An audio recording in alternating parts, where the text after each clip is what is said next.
Today, we're going to be discussing how his family survived hyperinflation.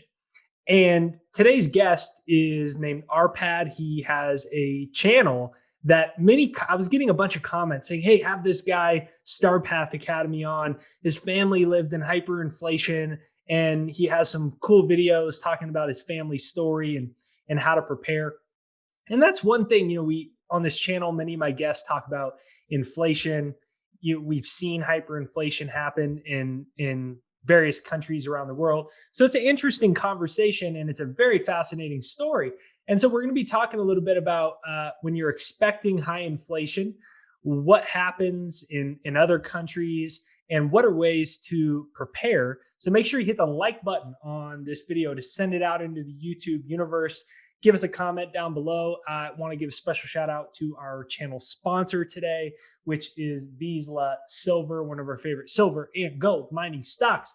And it's nice to meet you, man.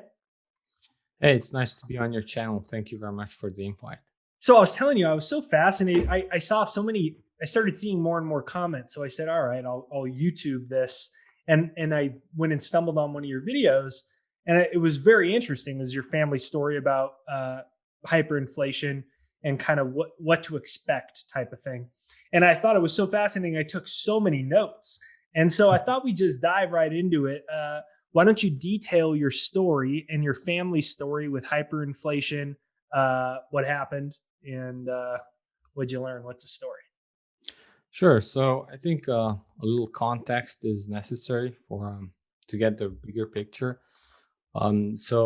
My family lived in Romania and was born and raised in Romania. And when I was born, Romania was a communist country. And after the fall of the Soviet Union, a lot of these satellite states that were part of the Soviet Union went through certain calamities, hyperinflations, and so on. So Romania was one of those countries. And a lot of things changed right after '89, after communism fell, and inflation grew really fast, and it turned into a hyperinflation. Now, for hyperinflation, there's a certain amount that it has to exceed, and sometimes the CPI doesn't really reflect that. So if you look it up, you might see that we never had hyperinflation. According to some numbers, but the inflation on the street and in our daily lives were certainly in hyperinflation territory. So I'm coming from a fairly poor family, just a regular family who lived in communism. My father was a factory worker, machinist, my mother as well. We don't necessarily have a large financial background. So I think a lot of people can relate specifically because of that, because a lot of general folk are interested in what could happen in these type of scenarios. And my view or my perspective is not necessarily unique. The whole country went through this inflation and through these calamities.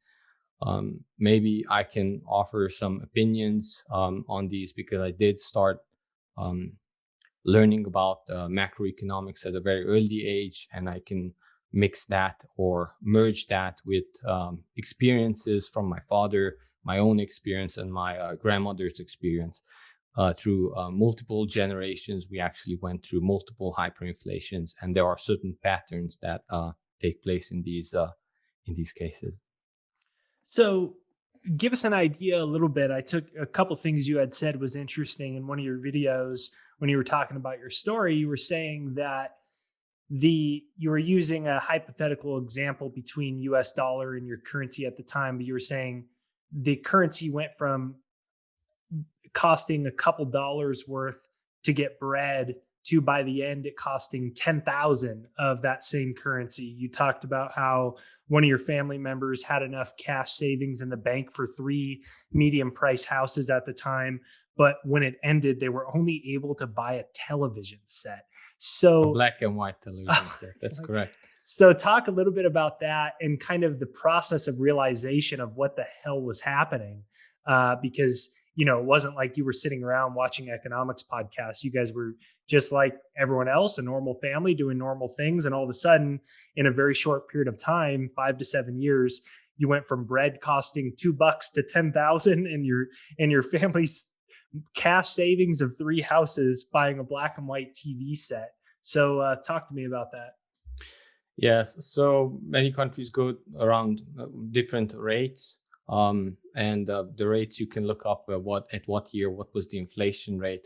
But as I mentioned, that those are just numbers, right? And we didn't even care about those numbers. What we cared about was food, energy, and that sort of cost. And the bread was around 1 lei. So the currency was the Romanian lei, and it was around 1 lei, or sometimes even half lei.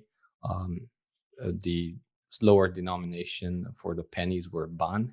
Ban, that was 50 ban. That's a half a lei for a bread.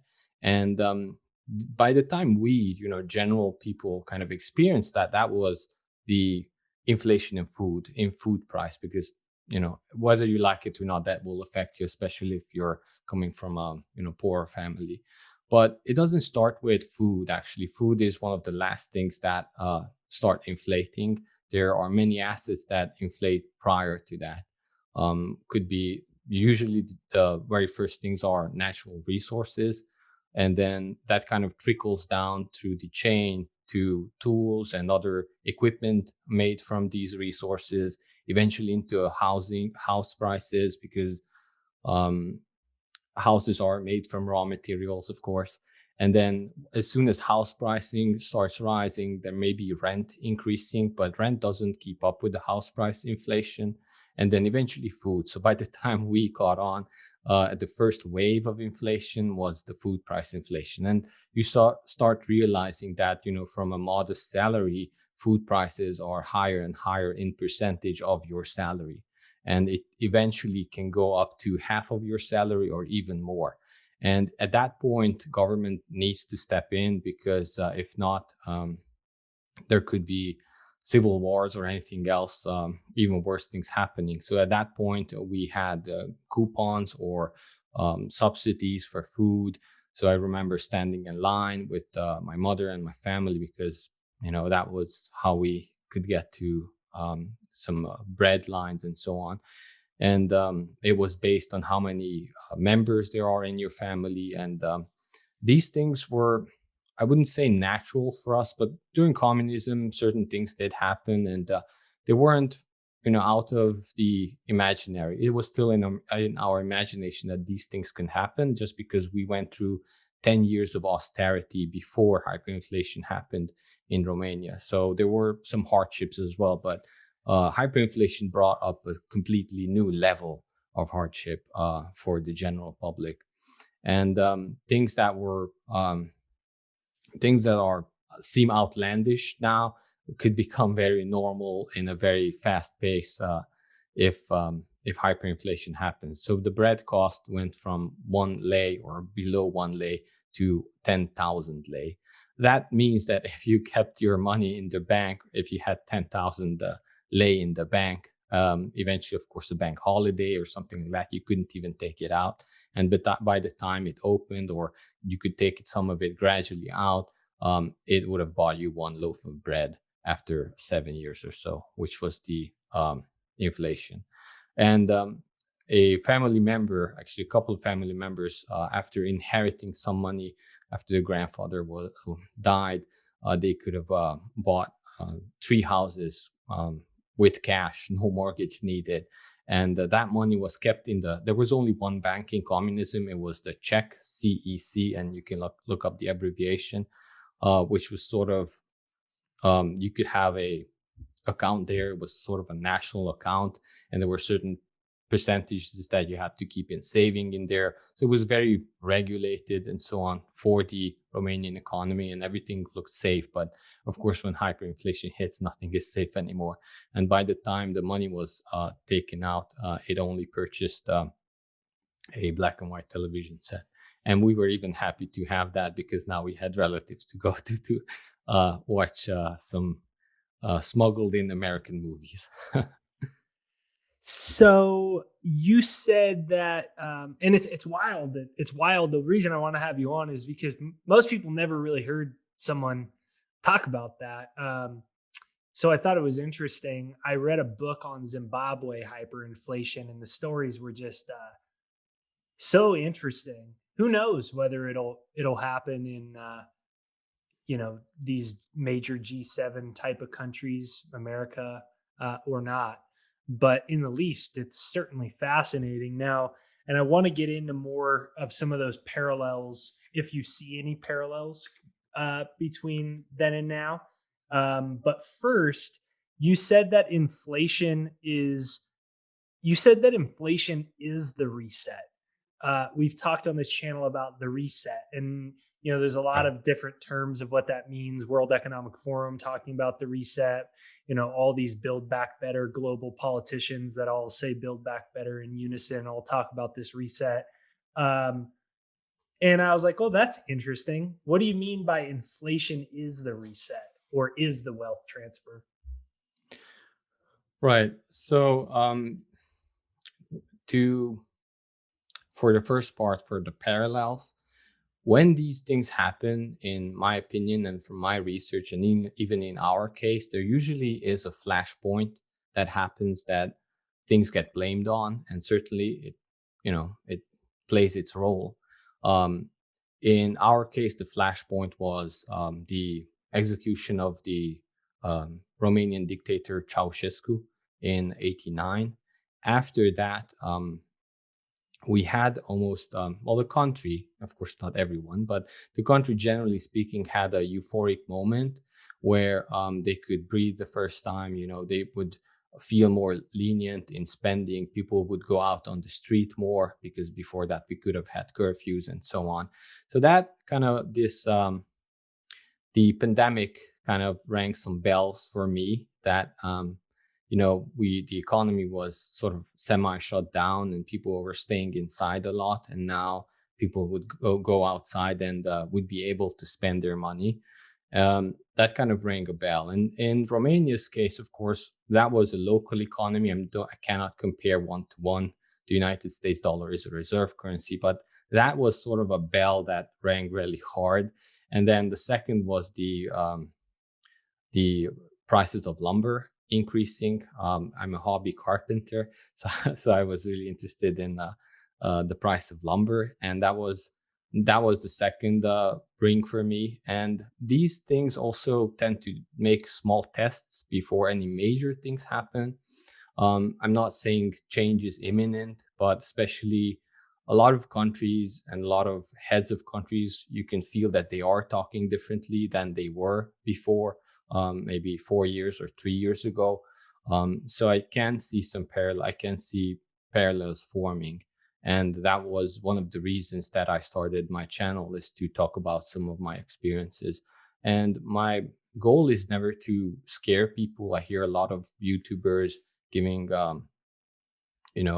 very mm, dark forecasts, and some of that could be true. But one of my reasons also to do the channel was that um, people lived through these um, times, and we lived through it, and we're still here. So things can happen. But by the inflation being the reset, is that just like how in any country, in Romania as well, there were many levels of wealth, I guess, or um, kind of layers of society.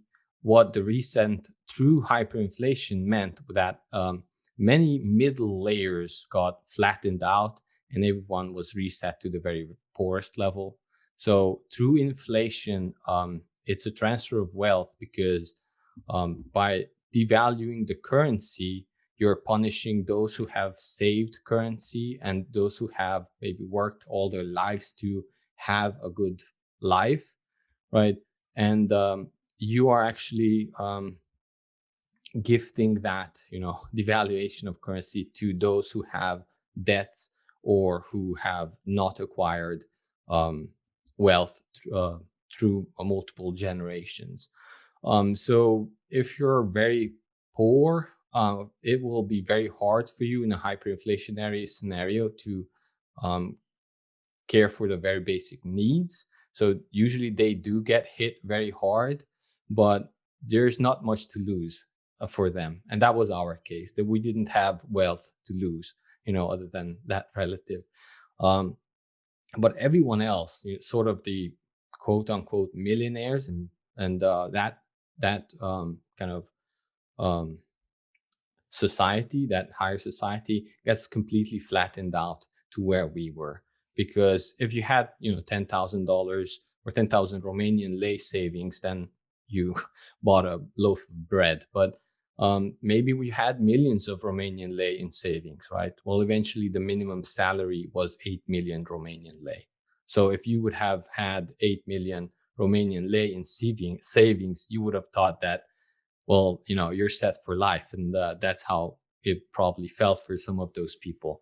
After hyperinflation, that was 1 month's minimum salary.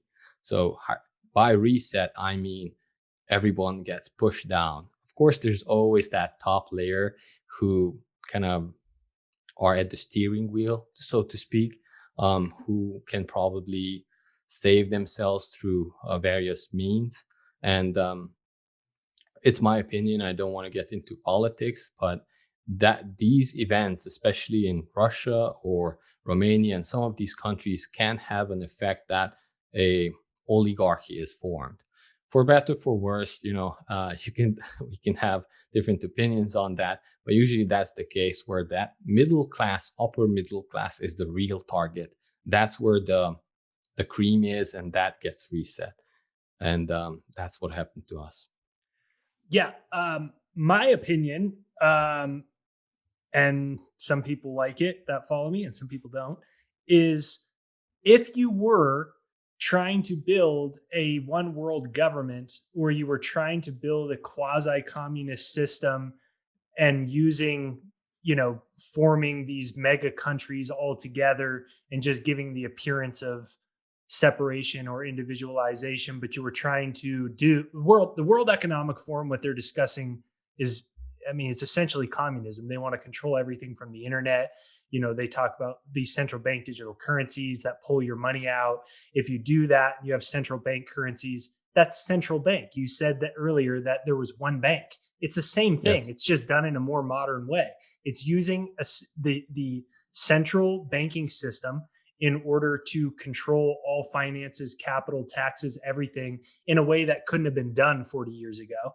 And so one of the best ways to do it, then, I would imagine, if your goal was that, if you were that type of a psychopath that you wanted to build a global system like that, the best way to do it, it sounds like, would be to try to cause a currency crisis to flatten everybody, so they have to accept, you said everyone was leveled out in the communist system, yeah. Right? And so I imagine that if you were that type of person, some of these events at least seem like they'd be a good idea for your roadmap.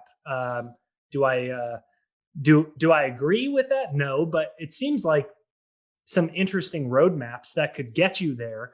Do you think I am an overreactive American, or do you share some of these sentiments having gone through this? I'm curious about that, because, maybe like some people say that, you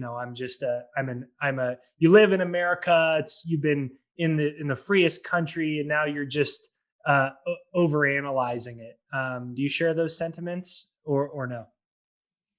Well, what can I say from my opinion, is that for me, these things are normal. So seeing it before, I can much easily see it again. Interesting. For you, it might take a lot of imagination for how these things could play out. For me, it's history. So for me, a centralized bank, a capital control on your own bank account, now maybe with more technology where it's personalized for your crypto wallet or whatever. Those are just those are not out of my realm of what could be true. For you, it might take more imagination. For me, those could be normal. Do I expect that? Can it happen? Surely it can happen. I'm not sure what to say. I think that after talking a lot of about these topics with even from people from Romania or some other countries, or even in the United States, some people would be actually looking forward to that, right? Because they might see only one side of the equation and not necessarily the other. Just how in communist Romania, there were a lot of people that were sort of kept up, especially during the beginning of communism. But eventually, communist or even other systems. I don't necessarily just want to say communism, because every communism is different. So there is some truth to that. A lot of people do say that, and they do have a similar pattern, but every communism is different. Russian communism was first Russian and then communism. Romanian communism was first Romanian and then communism. There's definitely some cultural aspects that are placed into communism. And if you look it up, like Ceausescu's policies, this was sort of a national communism that he kind of portrayed. So every communism is different. So I don't want to just say communism outright, but definitely a system that is centralized, I should say. These things are normal for centralized state, and these could happen very easily, and they are sought after by a certain layer of the population. But I do want to emphasize that in our case, we actually had communism prior hyperinflation, and we were kind of liberalizing. I mean that word by the classical sense, by the economy was no longer being controlled by the government. So it was becoming more liberal in that sense. We had communism before, and we had sort of a sense of liberty, which eventually became socialism, but it was definitely much more free than what we had before. In the scenario that you're describing, I'm more tend to compare it to my grandparents' experience when communism was coming to Romania, because we had a hyperinflation there as well. And borders move and things change, but the hyperinflation that my grandparents and my father experienced was, well, he was he was a baby back then, but was the inflation of the Hungarian pengu, which if you look that up, it's PENGO with two dots. Is the Hungarian pengu was the most hyperinflated currency ever, even worse than the Zimbabwe and the Weimar Republic. So because you had like 100 million and then 100 billion currencies. So that was sort of necessary for a major political shift into communism or into a centralized government in Eastern Europe. And that kind of was the flashpoint for people to accept and happily accept. And to bet for better, for worse, for a lot of people, it was better. It was better after that high hyperinflation that happened and the world wars and so on. It was a breath of fresh air for those people. And usually, of course, these major political shifts happen suddenly, but then they play out in the next 20 years, next 30 years. And the communism that was in Romania in the 1950s was completely different than the communism in the 1980s, right? So things do shift even during these times. So I think if you want to explore that, then you have to go back one cycle before. And I have some stories from that experience as well, because I spent a lot of time as a child with my grandmother. So these things are definitely within the realm of possibility for me. No questions asked. Yeah, I would think the best I would define the attempt by some of these globalists. I would call it more it's more a technocratic communist system. They're going to, as George Carlin said, continue in some sense to give the illusion of choice and separation. You know, this social credit score system in China combined with the central bank digital currency, bypassing banks, having everything tokenized onto a ledger, basically provides that type of total control type of system. And that's always something I've been watching. But I would prefer, instead of getting too far into that, I was just kind of curious, as someone that grew up in it, if I'm a conspiracy theorist or these sound possible to you. But I want to bring um, you over to, do you feel there now inflation's a common conversation in America when it's never really been. And on these types of finance channels, there's still a lot of people that debate deflation versus inflation. Um, Hyperinflation isn't something one would consider amongst America, especially being the reserve currency of the world and such. Um, do you think that you can have that type of a situation when you have the world reserve currency, or do you think it's impossible? And yeah, what do you think? Sure. So, of course, these will be just my opinions, and my kind of knowledge from the past, shared as opinions. I'm not a financial advisor, and You're you some know, guy that lived through hyperinflation, man, and very few people have, so it's a good story. yes, exactly. Um, right. So, just to answer really briefly, the first part of your question was that things getting centralized. In my opinion, there is efficiency in that, and that is what is sought after because a trickle down system where you have certain types of banks and then subsidiaries and banks below that and that and that and so on, and these accounts and that accounts. There's definitely some efficiency in centralizing these, but just how the society kind of got flattened, the that also means that financial institution might get flattened, that there's Right. only one top layer of financial institutions and then everybody kind of uses that or are below that. It would follow, even though it's very inefficient to some degree, it comes with freedoms, it comes with other unseen good things, I would say, that you take for granted now. Once these get centralized, it comes with a lot of efficiency, and that might even increase living standards, or it might do other stuff depending on where capital flows. But it would also, in my opinion, it would also crush that middle layer, and that would be um, sort of a managerial class, and also probably a human class as well. That's just my opinion. For your second part of the question, well, I'm not sure what is in the realm of conspiracy or not. I think human history is conspiracy. It's just the theory part is sort of the weird thing. Um, if a couple of people come together and plan something, that's already conspiracy because maybe not other people are involved, right? So in that sense, conspiracies are not always bad or good. They're just are what they are, right? And I lost my train of thought. What was that?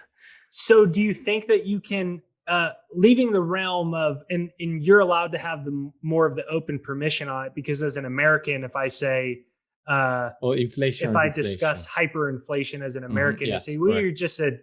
you're just a privileged American that doesn't understand how much better you have it. Do you think it can happen to a reserve currency, or do you think that's impossible? I think hyperinflation is unlikely to happen to a reserve currency, but it could happen at the very same time in the sense that you could lose reserve currency status the same week that you are starting to hyperinflate. So that just because that your currency is a reserve currency, that doesn't mean that you cannot hyperinflate. You might have to lose the reserve currency status before the currency would hyperinflate, but that can happen. A couple of international entities coming together and signing a paper, and it's over. So it doesn't need to take. There's definitely preparations that happen, if you take a look at the Bretton Woods system and so on and so forth, like how things change. But or will you be able to exit during that week from dollars? It's probably unlikely, and you might not see it happening. I do believe that new currencies will have to replace, if an event like this would happen, a new world reserve currency, especially in such a globalized economy, would need to happen. But it could be many other things, and we can speculate. But one thing's, taken from the horse's mouth is the quote unquote digital dollar, right? And well, that's kind of a fallacy. The dollar is already digital. You don't need a digital dollar. Every dollar that you spend, whether that's Apple Pay or however you spend it, it's already digital. It's just numbers on a screen. It's really accounting, basically. Very few cash is swapped, right? So it's not a digital currency, as in it's already a digital currency. The thing is the wallet. It's a programmable currency. It's a smart wallet that you need in order to implement the level of, I guess, surveillance or control that you were talking about in China. And even that has efficiency. So me coming from a programming background and IT background, I can see so much benefits in that. But I also have to take a look at the other side of that coin. What could that be causing, right? In my opinion, these currencies, the digital dollar and the current dollar, maybe they could share the name dollar, but they don't have to have a one-to-one comparison. For in our case, when eventually we went to the new Romanian lei after hyperinflation, the swap or the price of the new Romanian lei was 1 to 10,000. So one new Romanian lei costed 10,000 old Romanian lei.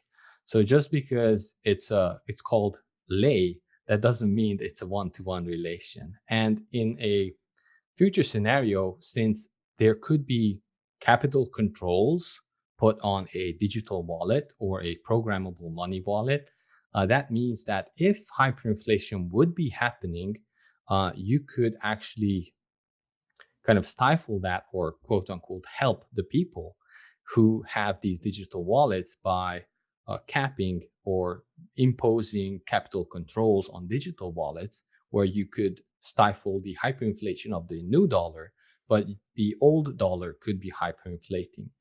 In that sense, you don't need to force people into new dollars, into new systems. It would make financial sense for everyone to use this new type of currency.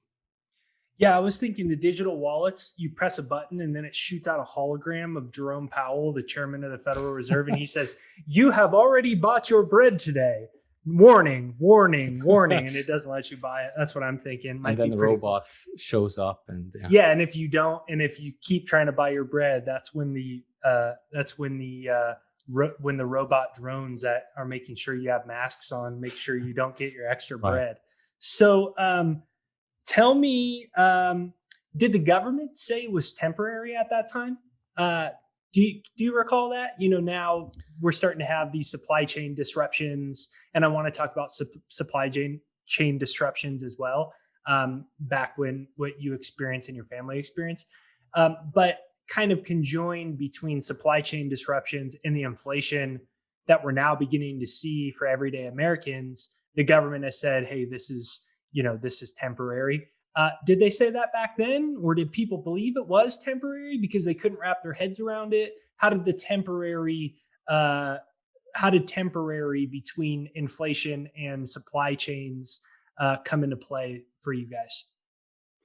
The wording is always different. We didn't have it temporary, but since the flashpoint, right, the change of the system and the Soviet collapse, it was sort of understood that we'll have a half year sort of change that we'll have to go through, and this will be painful until we modernize, and we're just kind of left behind. And there's some changes that need to be done, and now being part of a bigger international system, this will be very easy to transfer after half a year or so.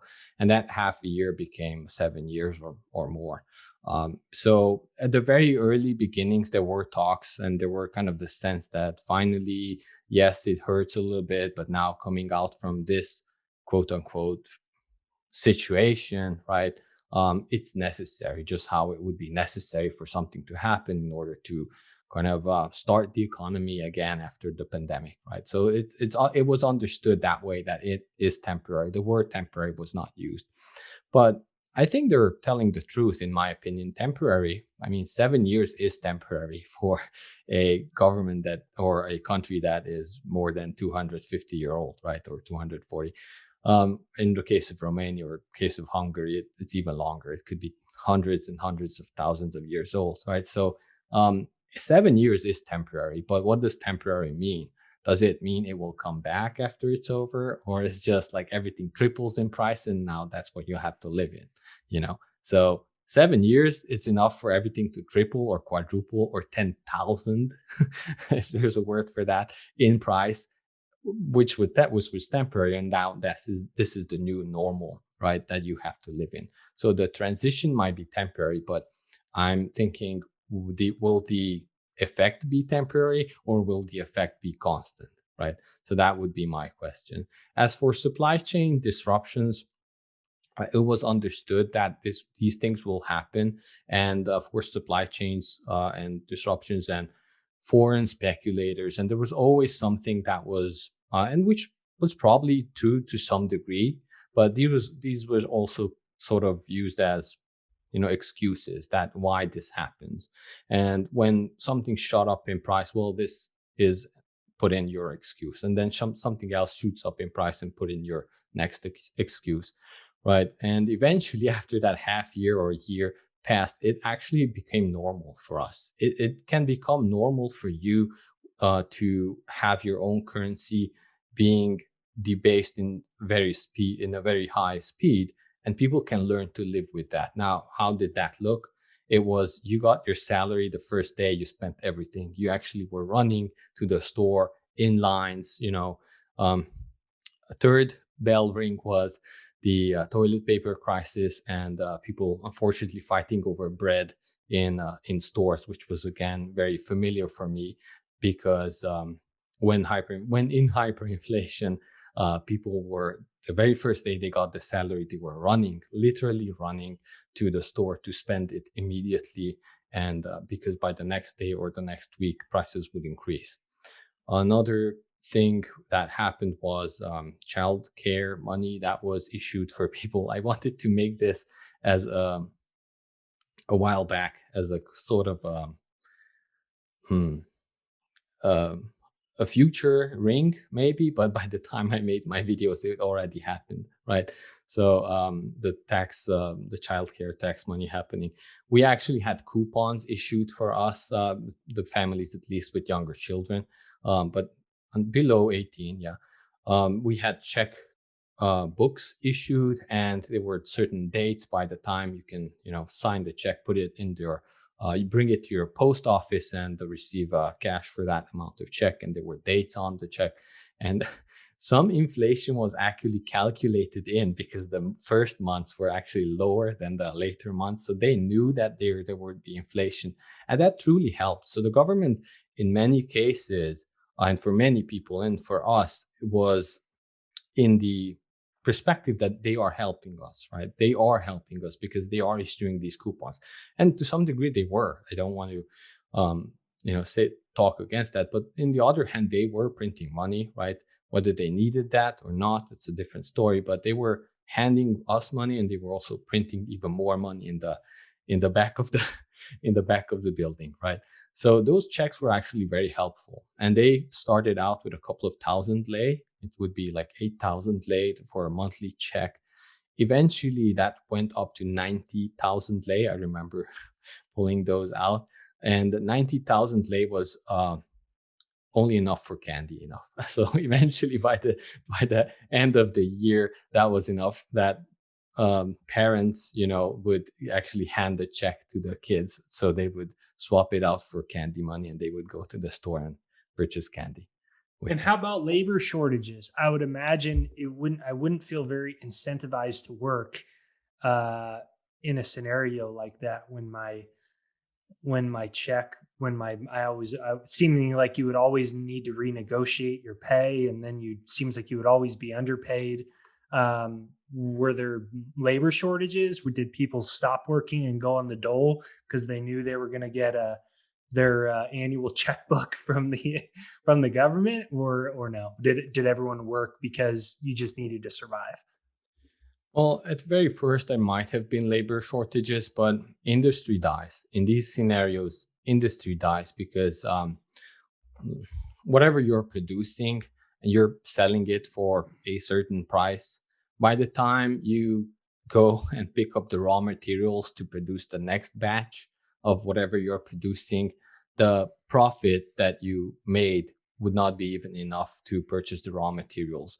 Because if the inflation hits a certain speed, it's actually better to not sell anything because or not even produce anything and hold on what you have, because your products are increasing in price anyway, and you'll be able to sell it at a later point, hopefully, if your products are necessary for survival at least.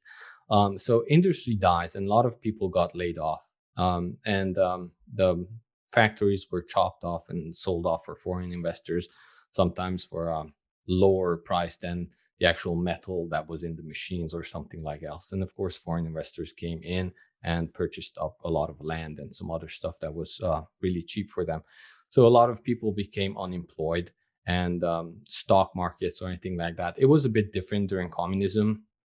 So again, every communist country is different, and every communist country, if you're really optimistic, you would say tries to help a lot of their own populace in different ways. So in this sense, people did have stocks in the companies that they worked for, right? They were issued stocks and so on. You can sell and trade those in certain ways. It definitely wasn't as crazy as nowadays, push a button and sell some stocks and buy some stocks. But there were stocks and there were pension plans and there was a government pension plan and so on. Pretty much all the stocks of these companies crashed immediately. Pension plans got wiped out like that.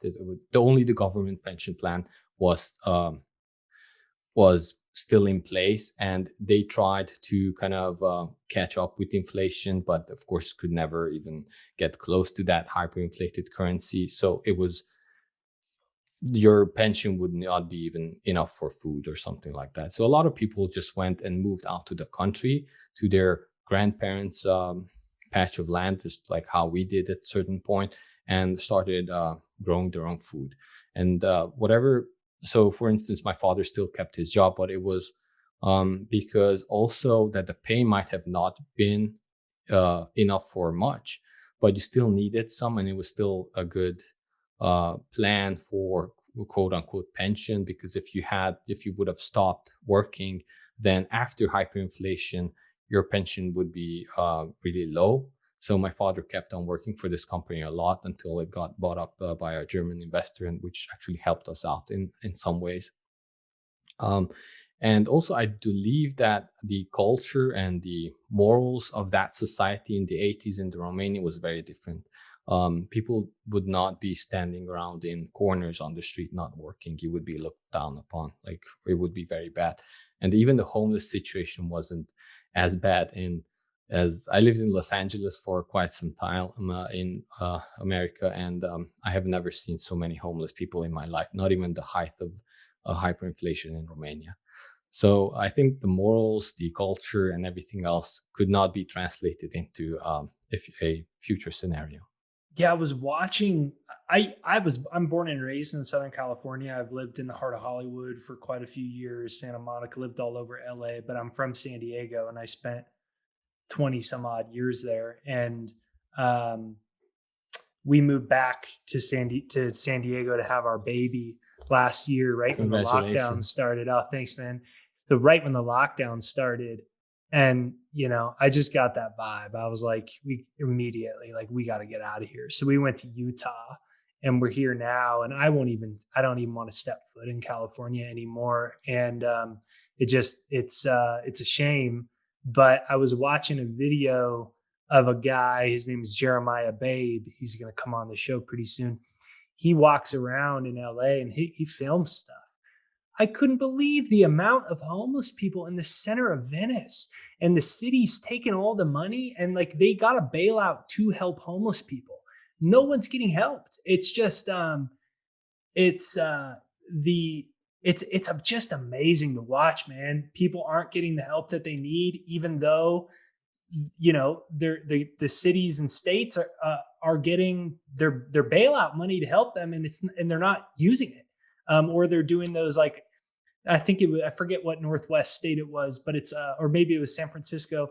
They're paying $60,000 per tent. They're just tents that the city is paying for the homeless people, and it's amazing. And it gave me the chills. You said you hadn't seen it like that, and in my opinion, that's only just starting. I think that my opinion is that people in Western countries, specifically America, Canada, and some of the Western Europe, doesn't understand what is really happening. And it's going to be interesting to see how it pans out. But I don't want to go on a rant on that. I want to keep the subject on your stories. Um, Give us a little bit more of an idea of what it was like. What's some of the craziest stories that or stories about you heard about your grandparents? How did you guys? What are some of the common ways you survived? What were you guys growing when you said you guys were growing stuff? What were you guys eating? Give us a little bit more idea of what it was like in everyday life to be living in a real life currency crisis, and be experiencing hyperinflation under a essentially a totalitarian system that was collapsing. Right. So the very first thing we did, it came as a shock after the euphoria kind of evaporated.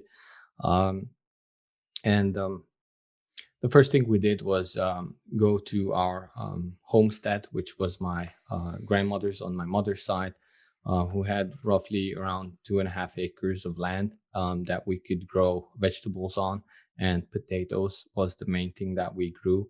Eventually, after communism fell, the more and more land was redistributed to the people who had it before, because when communism came, a lot of the land got collectivized and taken by government. And Got it. we can get into how what you had to do on your own land without the pay. But anyway, so a lot of these external lands got given back to people. But of course, very few people had machinery. We didn't have any machinery to grow anything bigger than that. So what we could do with that land was actually lend it to people who had machinery, and they would grow wheat on it and other crop. And eventually we had to learn to live without cash or without money, with getting your pay in sacks of the crop that they grew, right, for the land that you were renting out for them. And then you took certain amount of sacks of grain to the mills, and then they would give you a certain amount of flour instead of that, right? And then you would take certain amount, and you would always kind of leave a couple of sacks in every place, because there was always a cost for them to process something or grow something.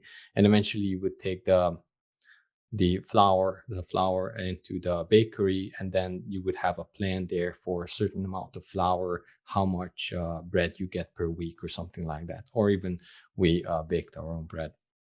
So in rural life, there are certain advantages, because especially in these Eastern European countries, everyone had a certain little patch of land. Hopefully, if they got it back from communism or partially got it back, they even had a larger patch of land that maybe they could rent or something. Rural life was manageable. That's what I'm saying, even without cash, because there were acquaintances, there were, second cousins, and so on. In these small towns, you could live. City life was very different. People talk about barter a lot, but barter is very hard to do if you don't have trust. There's a certain level of trust that needs to be in order for barter to happen, because you need to know that this is not just the one thing, but you're kind of doing a contract with the other person that I will provide you a certain amount of potatoes per week, and you will provide me something else per week. And then you kind of base it off of that. Eventually, city life became rural life without the infrastructure and without the land, which could, from a modern perspective, could look very grim. But if for us it was normal. Eventually, we moved back to the city, partially because my father continued his work, and my mother as well, because whatever you did on the country, you still needed to purchase some cleaning agents, some shoes, or something like that. So you still needed some money, and you couldn't barter for everything. Things were in short supply. Imports were almost non-existent. So maybe that's something to think about for your American viewers with got it out industry. When industry stops and import stops, what you could do, that's something to think about. So in cities, people would live, well, like one example. We're gonna eat bugs. That's what we'll do. Bug sandwiches. Yeah. Paste probably. Toothpaste. So, for instance, people would work for a couple of months and they would get paid in a pig or something like that. And that would be a payment or a pig share or cow share or something like that that you would pay monthly. And there was a custom where during the winter months you could actually take the pig and butcher it. But if you're in the city, all these places were closed, they were not sanitized, and so on. Many people just butchered the pigs right in front of the apartment buildings. And I remember we did that as well once or twice, because that was just the only scenario that you could go to. And it became normal to hear during the winter times, maybe pigs squealing in 5 a.m. And you would be actually happy to hear that, because at least someone's family is getting fed. So, and then some people could not afford a whole pig. So we would butcher the pig and have certain ways of how to divide that between families, and then you immediately have to bring it back into your apartment building and process the meat. And I remember helping in processing the meat as well. And then you would take it to another city or maybe to another town where you could have maybe your cousins or other people you bartered with have a smokehouse, and you had to preserve it that way. For instance, we did have electricity and water. Governments are usually very good in keeping these on, even if it has to be done by freshly printed money where the ink hasn't even dried yet. Some of these companies, of course, got nationalized, like electrical companies and water supplies and water cleaning stuff. How about firearms? Did you guys have firearms to go hunt and whatnot? Very few people did that were sort of close to the Communist Party. Did the government confiscate guns before all this happened?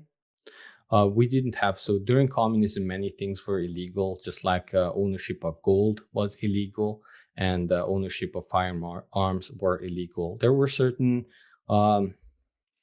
friends of certain people who could have licenses for hunting licenses. All the guns were kind of confiscated the prior hyperinflation that I was talking about before and during the 50s.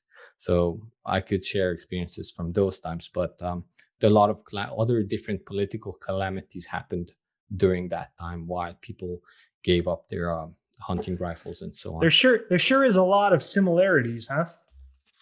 I mean, we are people, whether we're from one side of the planet or not. And, the major psychological patterns that we have are similar, and how we react to certain things are similar. So from these things, things can be predicted, I would say. You still live in America, or did you leave?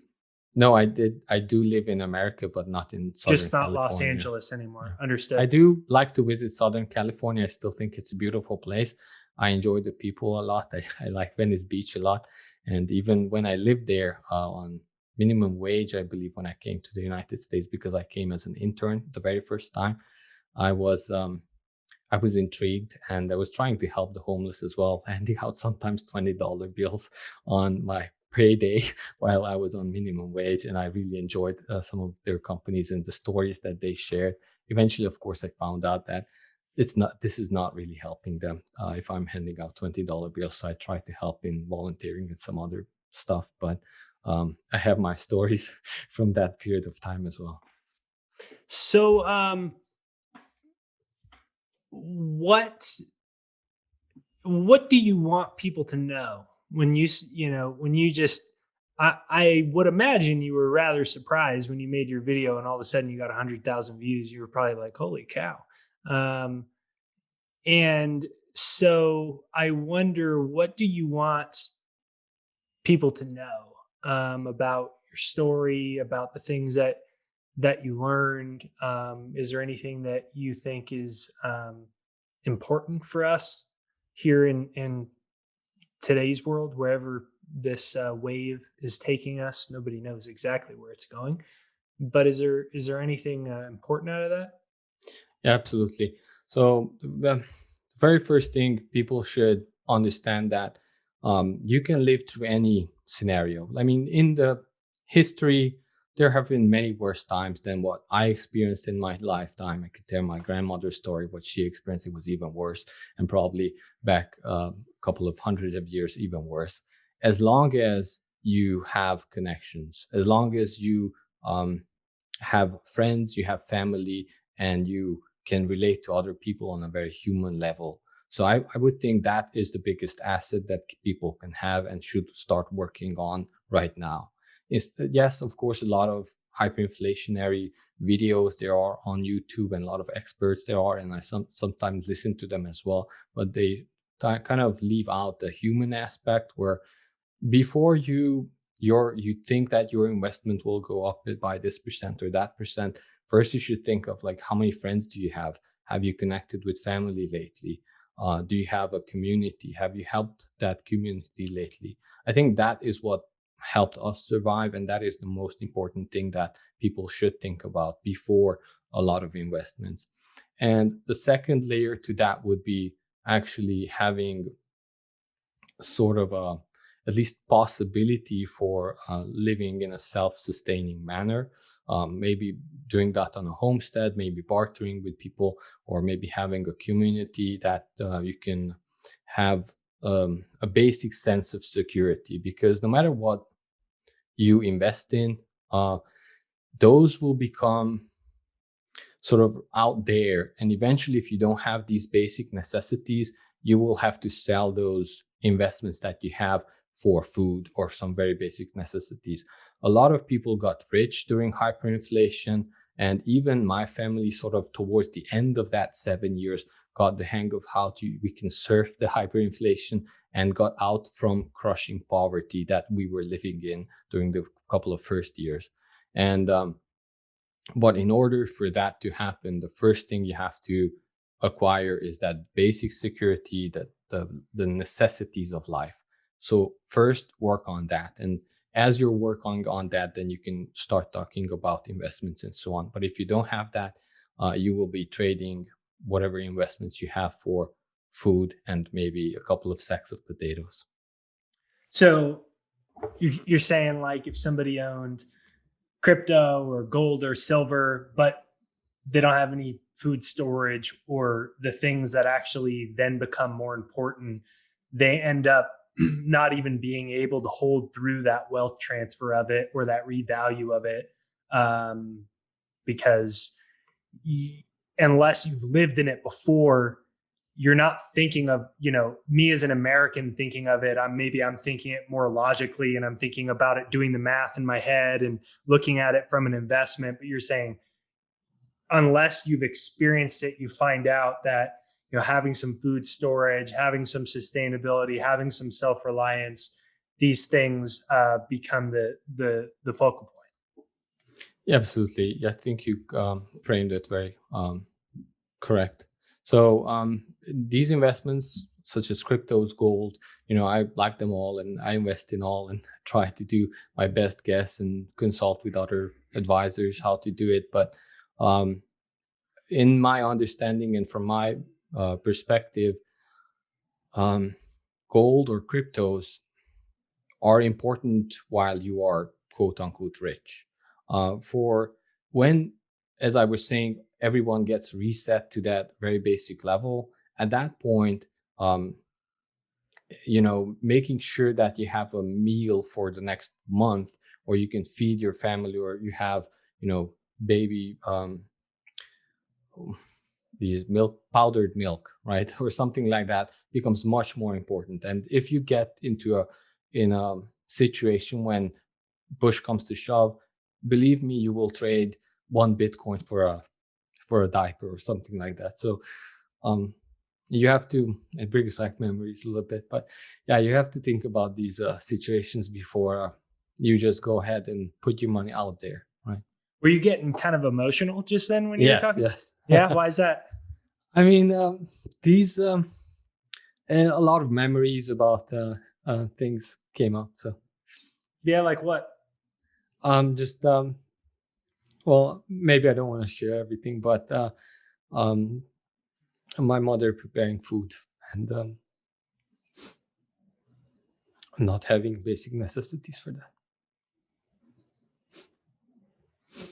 Yeah, it's powerful stuff. It's a good story. I think we've been talking for over an hour. Yeah. I was actually really looking forward to this conversation. It's you know, it's let's hope that it's not going that way it seems, in my opinion, it does. I know a lot of people disagree with me, and so we'll see what happens. I think it depends on us. I think it depends on us, and sorry to cut you off, but I think spreading the information as wide as possible. If a lot of people are prepared, then nothing will happen, because it cannot happen in my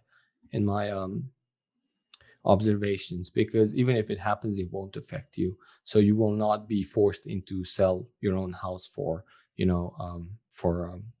basic necessity items or something like that. If a lot of people are prepared and mentally prepared as well, it will be, even if something happens, it will be not at that scale, right? And I think spreading the information to where it can reach a critical mass is the most important thing right now. Yeah, I agree with you. For everyone listening, we appreciate you listening all the way through this video. I hope you've enjoyed this one. I thought it was, we'll see what happens. In the least, it's a very interesting story conversation. There's a lot of interesting things for us to think about. Do us a favor and copy and paste this link, share it, put it on Twitter, Facebook, whatever social media, send it to a friend, put it on a blog, watch it with a friend. If you enjoyed today's episode, make sure you hit the like button on this video. That'll send it out into the YouTube universe. A lot of the big finance channels, they pay YouTube in order to pop up at the top of your algorithm. And so one of the ways you can support a channel like this is when you hit the like button, when you give us a comment down below. That does signal that this is an important video to get out and reach more people with. So give us a comment down below. Let us know what you think. If there's other things you want to see discussed, I'm sure you and I could talk. I mean, if you were sitting on my couch, I bet you we could talk for 6 hours. I bet so too. So, but instead of making a 3-hour Joe Rogan style podcast and everyone drops off after the first hour, why don't you give us a comment down below, things you'd like to see discussed on a future episode, and we'd love to have you back on, my friend. It was really great to be here, and thank you very much for the opportunity. Yeah, it was fun. It was fun talking to you. I'm glad that I know I know whoever was leaving the comments telling me to have you on. There was quite a few of them. Like I said, it was just, I saw one or two and I ignored it. Then I was like a third one. And I was like fourth one. I'm like, okay, I'll YouTube this guy. And I was like, oh wow, this is some fascinating stuff. So I'm sure people will be real happy to have you on.